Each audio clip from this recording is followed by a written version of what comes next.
Right, you're listening to another episode of Minnesota Association of Songwriters Member Spotlight Interviews. This is a chance for you to get to know some of our writers, find out what makes them tick, what they write, why they write, how they write, and maybe take a listen to one of their songs. And sometimes they tell us what the background was, which is always a really interesting and cool thing to do. Today we've got Andrew Spreck with us. Andrew's been writing for some time. He talks a little bit about his struggle with writing and finding time and kind of going back to his roots. He was a longtime lead guitar player for his band The Resistors. Then he went off and did about a decade's worth his acoustic show. He talks a little bit now how he's making those acoustic songs a little bit more full band. And with that, let's head into our interview with Andrew Spreck. Thanks, Andrew, for stopping by and talking with us today. Yeah, thanks for having me. My pleasure. Absolutely. And one of the things that we always ask all our members when we're going through these is, how did you get started in writing and when and that type of thing? So how did you get started? Man, I guess I've always felt like I wanted to be a creative person, but it took me a lot of years of my life to figure out kind of like my creativity is in music. And, I'm a performer first. And I had some friends back, years ago who were writing their own stuff, and I would go and jam with them, and I would play lead because none of them played lead. And I was like, man, if these guys are writing their own songs, why can't I write my own songs? So I got the bug. It was about the mid 90s, I think. And I got the bug and I started writing. And, the first whole bunch of stuff is usually not very good when you start out. And I worked through that and ended up having a couple of decent tunes. And I was in a cover band, classic rock. And we started playing some of them live and mixing them in with our covers and such. And, it was just, I kind of found like this thing that I really enjoyed. And, I think I actually enjoy performing my originals more than I like going through the process of writing, because the process of writing doesn't come super easily to me. And it always feels like a lot more work than it should be. But then every now and again, like I do have a song that'll just fall together easily. But as far as like starting out, I mean, that's kind of like the roots of where it came from for me. So what kind of music did you grow up listening to? You mentioned classic rock, that you had a cover band with classic rock. So is that what you grew up on? Yeah, and when people say classic rock nowadays, they're talking like hair metal from the 90s. And I'm like, no, classic rock, man, like the 70s. There you go. And I think I was in like sixth grade or something, and my older brothers had AC/DC records. And something just grabbed me at that young of an age. And man, I don't know, it just grabbed me.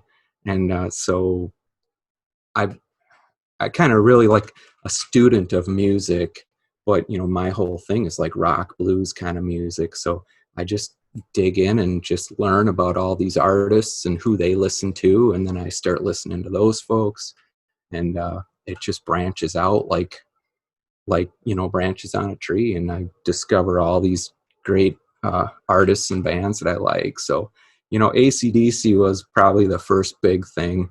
And then when I got into my teenage years, I saw on on the public television, I saw the airing of the original Woodstock movie, and Joe Cocker, Jimi Hendrix.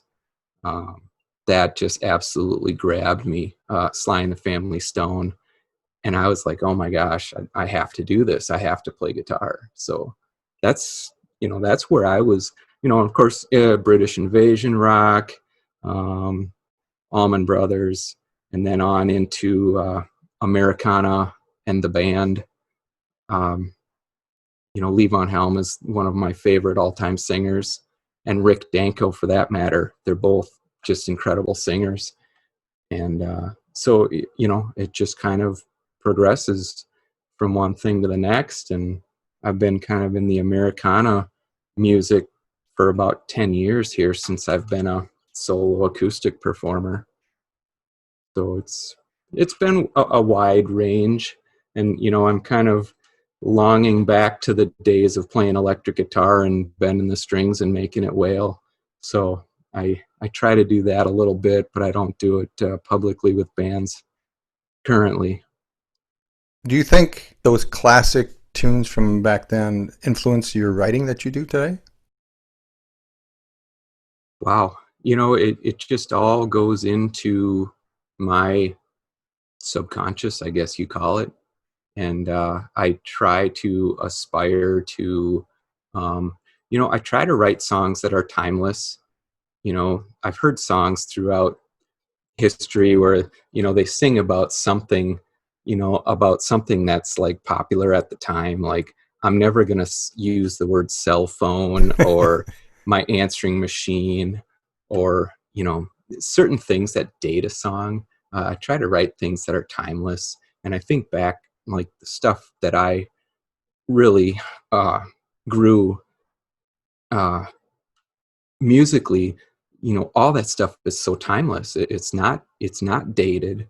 I mean, it sounds classic because a lot of people do emulate that nowadays, but it's just there's like an honesty and an earthiness to it where it just organically came about. It wasn't like it wasn't songs weren't written out of databases on like how to write a hit song.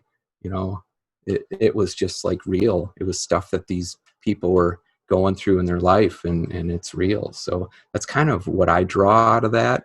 And it's got to be something that I feel is real, that and a lot of the stuff I write is personal. And if it's not as easily relatable, I'm okay with that, because it's a personal thing. Like, I've been able to cleanse out some sort of trouble in my life by writing a song about something I went through. But on the other hand, I try to write things that are more vague, leaves it up to the listener. One of the big things I learned from like the writing of the Beatles was they said, write something vague so that the listener can make up their own mind as to what they're singing about, and they can make the song their own. And I have a fair amount of that in my writing, where I'm not going to like really lay stuff out all the time. I'm going to have it kind of vague and let the listener make up their own mind. So what is your favorite song that you've written? My favorite song, it's really hard to narrow it down. Besides the last one or the current one you're writing, that's always the key answer. Well, that's the one I'm writing right now. There isn't one I'm writing right now, actually. No, I guess my favorite one is a song called Devotion. It's the title track from my CD I put out in 2014, and it really captures like the first leg of my journey into the acoustic songwriting, performing world. Okay. Coming from a rock band, it's so different to go out as an acoustic performer. And it's still always been a blend of mostly deep covers that people don't know of, and a lot of my originals is kind of how I do it now. Well, you mind if we take a listen to that? And Absolutely. Maybe come back and you can just tell us a little bit more about For sure. how you came out with it. All right, sounds good. Here's Devotion by Andrew Spreck. Oh, this life that I've been living has led me here tonight. Thanks for listening. I hope I do alright. It's a brand new game I've been playing, working so hard to keep it live. And there's a price I've been paying to come out and sing for you tonight. And I've gotta say, I've got a notion, it's pure devotion. And I've gotta keep myself in motion with my devotion.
been living. Let me here tonight. Thanks for listening. I hope I did alright.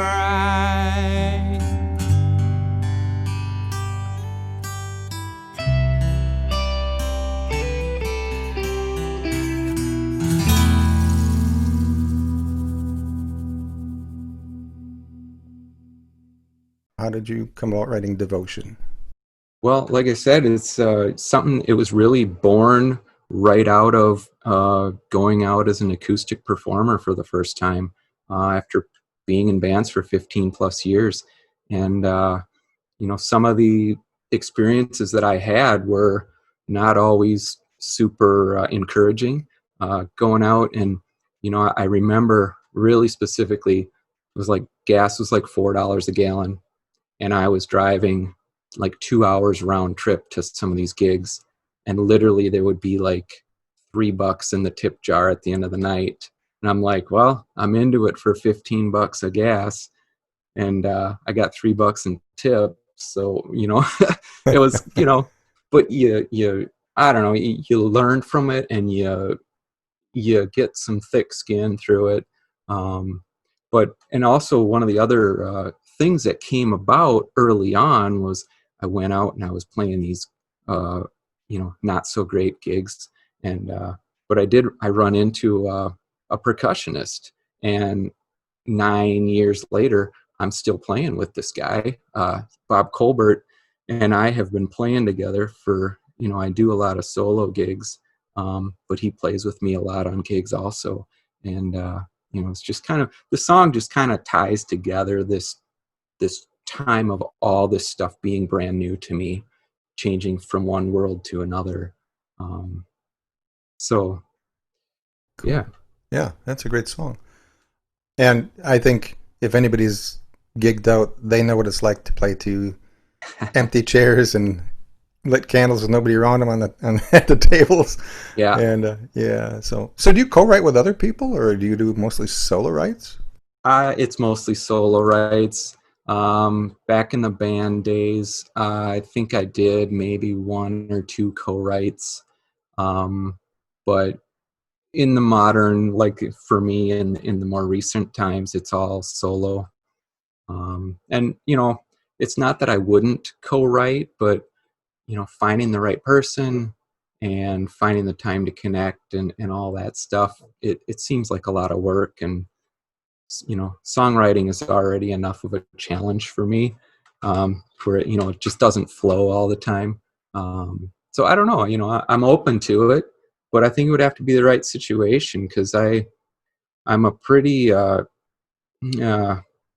a pretty confident person, and in the way that, like, I know what I want, and to have to sway one way or another, and maybe something that you're really invested in all of a sudden turns into something that you're not invested in. I would have to feel my way through the co-writing stuff. Yeah. You were talking about that. Your output of writing isn't as much as what it used to be. Yeah, that's for sure. Talk a little bit about that, and because I think people would be interested in that. Yeah, I mean, I'm at a time in my life where if I complete 1 or 2 songs in a year, I'm not necessarily thrilled about it, but I'm satisfied with it, because, like everybody, I'm juggling a zillion things, and my time that I can dedicate to music is pretty sparse. So I have to focus on where am I going to get the best enjoyment and the best, get the most out of it. And for me, performing is where I get the most out of it. So the songwriting kind of takes a back seat to the performing. And, I average about 30 plus gigs a year. So I'm pretty busy with that. And it really, it has to be something like I have to get an idea, and I have to match up a lyrical idea with some music, and it's either gonna come together and turn into something that I know I can make into a song, or it's just gonna be a struggle. So when things do come together, I just kind of work on it like literally like 24 hours a day. It's going in my head, and I'm not always sitting at a desk with a paper and a pencil, but I'm always trying to come up with, a better rhyme or a better line or something. And once I get like a good verse or a chorus and I have something to build the rest of the song on, then I'm just always like churning this thing in my head until I get enough lines to finish the song out. Yeah, that's Um, interesting because you know that you're telling me is you're kind of binge writing. You get an idea and it just yeah, stays with you, and you have to kind of stay with it until it's done. That's not uncommon. Do you find that if you have a song idea and you say, "Okay, I know this can take me. I'm going to be in this thing for 24 hours binging," does that deter you from maybe writing? Because you think you mentioned before about having limited amount of time. Maybe does that affect your willingness to write? absolutely it does, because there's a lot of times when I just plain don't feel creative. When the way of the world is dragging me down, I don't feel super creative or have the energy to write. Um, and then when I do get on like a hot idea, I just try to stay with it. But then if I'm busy with other things, um, or if I have a couple of gigs coming up, or something that's pulling me away from focusing on the writing, it's a challenge. And then there's times where like I don't want to dive into something because I won't be able to dive in 100%, and then so I just don't. And then I've got all these ideas written down, and lines and words I like, and little lyrical things and ideas, and trying to match up words to music is where it's either going to spark or it doesn't. So You call it like your lack of production is what we had talked about in our notes here. Has that affected you as overall standing as an artist? How does it overall? How does that affect you as an artist? Because you mentioned about performing, but I, I you know I I have a large enough pool of songs to where I change up my set list when I go out and perform. I have a large enough pool where I don't get bored playing the songs. So I guess I've gotten over the fact that I don't have a high output of original songs. I mean, it bothered me for a number of years, but I think I'm past it because I found other ways to be happy doing what I'm doing. And that's going out and like just killing a vocal at a gig or something, or just finding a better way to sing a song, or learning a new cover song that is unique that nobody else is playing.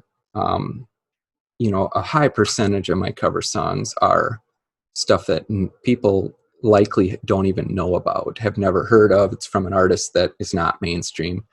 And going out and playing those songs is super satisfying for me. And I guess I'm past the point of really being, uh, affected by having a low output of originals. So I'm okay with it. One of the other things that I'm really deeply into that also takes time away from writing is recording my originals. So I spend the winter time where I don't really go out and do a lot of gigs from Thanksgiving through February typically, and I just stay at home and I record originals, which involves getting a drummer to lay down drum tracks and getting a bass player or learning to do the bass myself, um, and basically creating these songs, these original songs, and creating a full band sound with typically just myself and a drummer. Um, so this last album that I've been working on, I think I've got 7 winters into it, 11 songs, and I'm just finishing up the last song, and I'm like, all right, that's enough. The electric rock stuff, I have 11 songs. This is going to be my next album. And, maybe I'll go out and I'll get a band together and we'll go out and play some of these songs. But a lot of these songs I've been playing solo acoustic. Um, but it's just nice to make them live and breathe in a band sounding environment.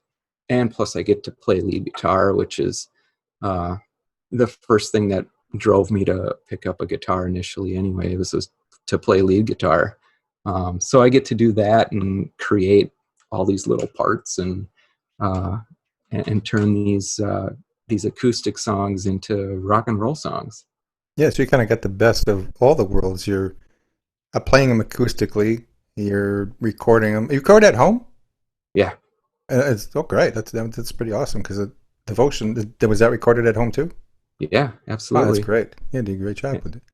I can't even remember. I think it was, I think I had Bob play djembe drums and I did the acoustic, little electric guitar. I can't remember if I had a friend do the bass or I did it myself. So yeah, but you know what? I do pay a professional to do the mixing and mastering. So I can spend as long as I want recording and it doesn't cost me anything. But when it gets down to making it sound as good as it can, I send it out to a pro. That's awesome. Yeah, be able to do, like I said, you have the best of all the worlds. You're getting your recording fix, you're getting your gigging fix, you're getting your play the lead guitar Yeah. fix, and it's important, I think, to have the songs in a form, especially the original stuff, is in a form that goes on and on. You know, something that's, when we're not here anymore, it's still going to be out there. Yeah, and I love the recording. I learned a lot about it back when I was in the rock and roll band, and we ended up luckily falling in with a sound guy, and he built a studio in his house, and we recorded, and I learned so much from him, mic placement and all that stuff. So yeah, I love the recording. I love the creating in that way. And like I say, turning an acoustic song with guitar and vocal into a full band sounding song, that's awesome for me. So you have this next project you mentioned about. What kind of songs are on there? What's the name of the album?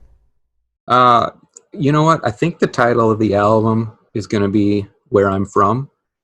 And really, it's like I came from bending strings and ripping leads and playing, classic rock sound and music. So where I'm from, that's where I'm from, because that's where it all started. Yeah. So yeah. Great. So do you have a album out there now that people could check out? Oh yeah, I've got a couple. So Devotion is out there on all the streaming services, and also before Devotion, I put out, the first thing I did, like as a solo, was In the Distance was the title of the first album, and that's kind of a blend of acoustic songs as well as full band rock songs. So, and then I've got an EP out there, some original songs that I wrote back when I was with my band, the Resistors. I think there's like 5 songs on that, and all 3 of those albums are out on all the streaming services. Great. Or most of them, hopefully. I don't even know anymore where they're, I went out through CD Baby, and wherever they put them out, that's where they are. But I know they're on Spotify. Pretty sure they're on Amazon. They could buy it off iTunes. of CD Baby, right? So could they buy them off of you too, off your site? Do you have a way for them to get in touch with you off your site and buy it? AndrewSpreck.com. I think I've still got my stuff for sale on there. Again, all that, wearing 15 hats tends to, you kind of lose track of stuff sometimes, but I think it's still for sale on my website. Yeah. Well, I'm sure if somebody emailed you and said, "Hey, Andrew, I'd like to buy one of your albums," you're not going to say, "Well, no, not today." No, I think you'll take it. Yeah, I still got those things called CDs that nobody wants. I still got a bunch of those too. Yeah. So yeah. Well, it was really great to sit and chat with you today. I haven't had a chance to meet you personally or go to one of your gigs. Maybe I'll get a chance to do that once we get back into gig season. And I highly recommend it. Yeah, thanks for having me. It was a pleasure. That wraps it up for another episode of Minnesota Association of Songwriters Member Spotlight Interviews. We are a not-for-profit organization helping songwriters write better songs and become better songwriters. You can find us online at www.mnsongwriters.org. That's mnsongwriters.org. If you'd like more information about our organization, you can always email us at info@mnsongwriters.org. I'm your host, Brad Dunsey, and today's show music was provided by Chad Shank. Sure.